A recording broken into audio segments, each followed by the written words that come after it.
BJP নেতার ডাকাতি করার ভিডিও ভাইরাল করে দিল তৃণমূল নেতা। তৃণমূল নেতা কুণাল ঘোষ বিজেপি নেতার ডাকাতি করার যে ভিডিও ভাইরাল করেছে, সেই ভিডিও ভাইরাল হতেই বিজেপি পার্টির পুরোপুরি 12টা বেজে গেল।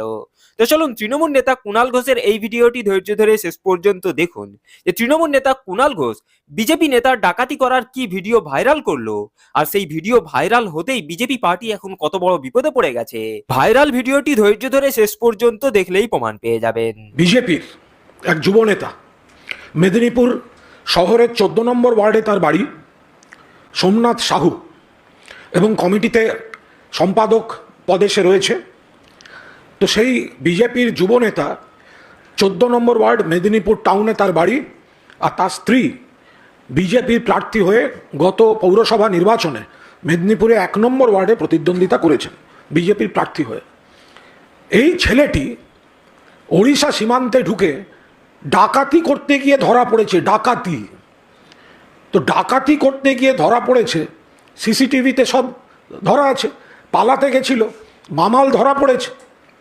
তো এখন দেখা যাচ্ছে তার সঙ্গে সুকান্ত মজুমদারের খুব সুন্দর ছবি আছে। তো সুকান্তবাবু কি ডাকাতি করতে পাঠিয়েছিলেন, নাকি ডাকাতির কিছু ব্যাপার ট্যাপার সেটিং, সেট আপ, রেশিও এসব আছে? এই যে সুকান্ত মজুমদারের সঙ্গে ওই ডাকাত, জুয়েলারির দোকানের ডাকাত সুকান্ত মজুমদারের সঙ্গে সুকান্তবাবু পাঠিয়েছিলেন নাকি ডাকাতি করতে?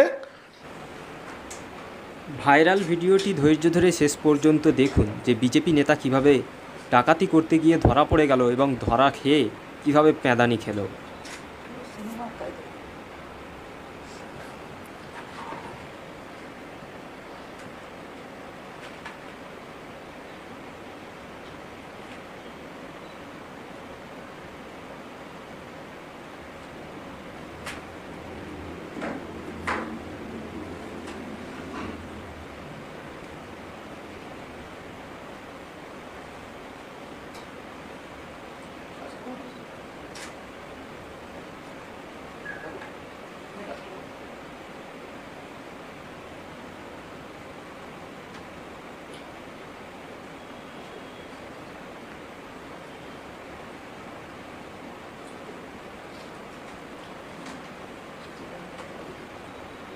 কতক্ষণে?